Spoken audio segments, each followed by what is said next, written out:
so it doesn't fall over in the middle of the concert.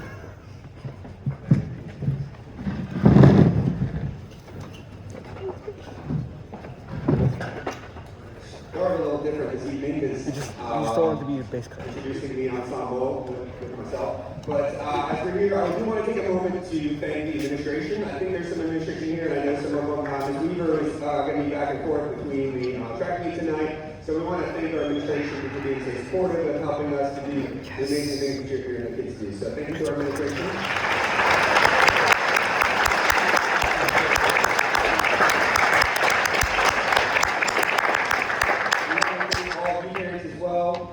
For all the different things that you do to help us to have your students prepared and do the things we do and all the activities, the spring trips, those sorts of things. We have our band banquet in 2 weeks. It's in your program. It gives you some information about Sunday afternoon or early evening, 5 o'clock, platters to share, those kinds of things. And we're going to have an opportunity there to kind of thank all the wonderful people in this program that help us to make it as special as it is.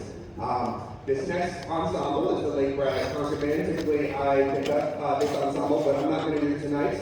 I'm going to go home. Right? I've got a birthday. Right? You don't need me. No, I wanted to change it up a little bit.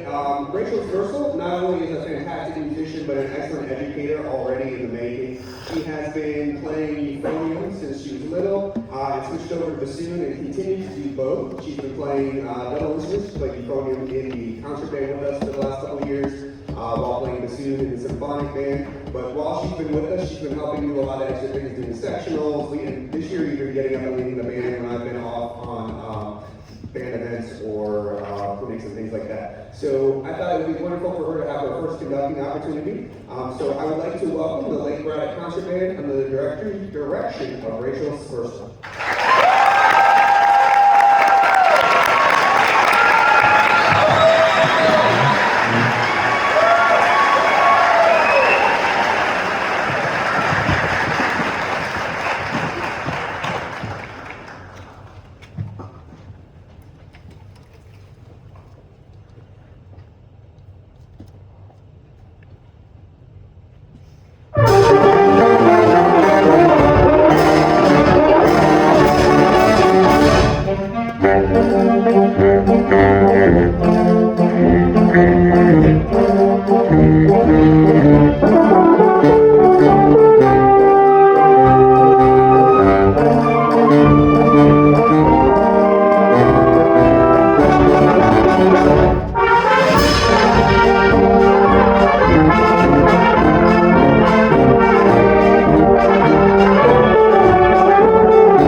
Rachel.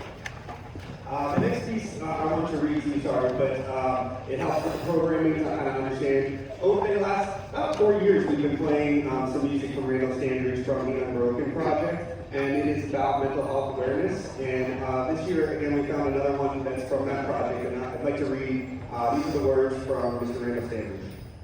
My emotional state tends to follow the seasons. I live with depression, anxiety, and seasonal affective disorder. For me, that means the colder, darker months often bring a deeper struggle. Sometimes I feel like it's spring, hopeful, bright, full of energy and possibility. Other times it's winter, cold, heavy, quiet, and gray. It comes in waves. There are days when everything feels manageable, even joyful. Then there are days when simply getting out of bed feels like an impossible task. What helps me most is in those moments is the quiet knowledge that winter does not last forever. Even when everything feels frozen or still, spring is just around the corner. This piece is part of my Unbroken Project, a musical initiative that uses art to explore and express and destigmatize mental health struggles. This work is a meditation on hope, the belief that healing is possible even if we can't see it yet.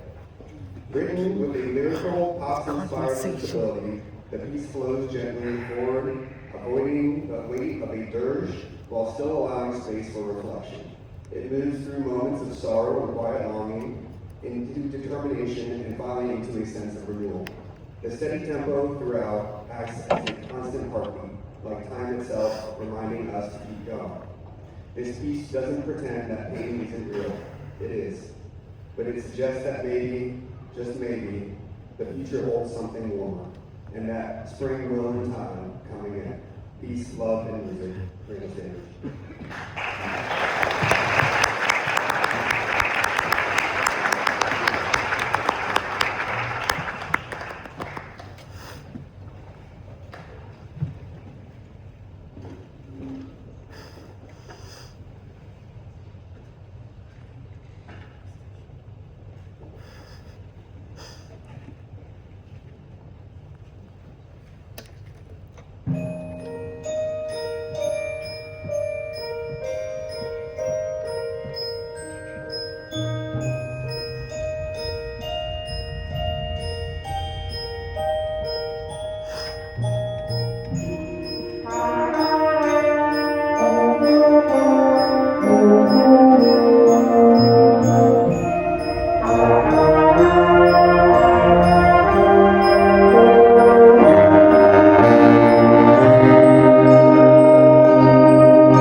referencing it, and they're like, well, that's really pretty, but it doesn't sound like a railroad. So I figured I should let our audience know that it's the Red River with the railroad. So this was the Texas-Oklahoma border, the Red River that runs along the border of Texas and Oklahoma, and was written for the town and trying to catch the majesty of the river and the railroad that once was a huge depot back in the 1870s. So I want to make sure we have that. While I'm talking, I would like to take a moment to recognize our wonderful seniors, if they could stand. Seniors.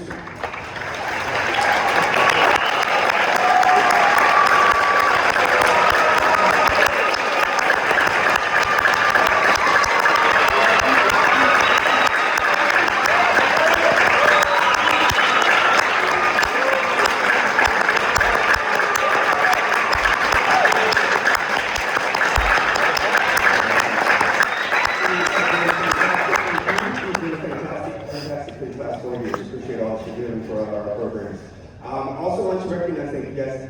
We have a couple of percussionists stepping in and kind of help out tonight. Lila was playing piano, first time she played with us tonight, about an hour ago. So I want to thank her. And Jaden has stepped in, looks like Lauren's stepping in on some parts too, for some parts that we didn't know we were going to be missing. So they stepped in to help us out tonight. So we want to thank our other friends that come up, step up, and help out the friends that are not here.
Trombone, stand up.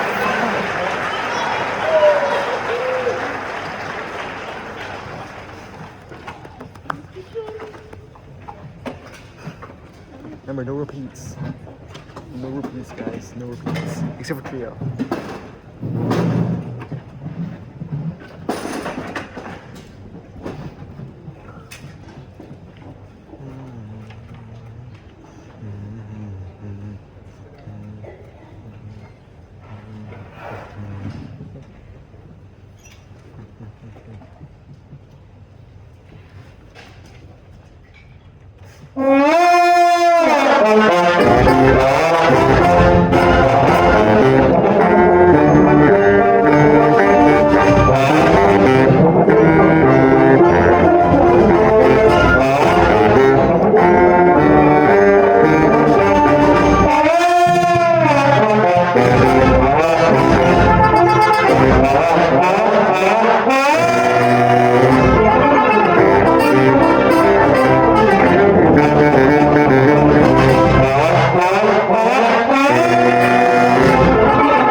You should have repeated it. That was so fun.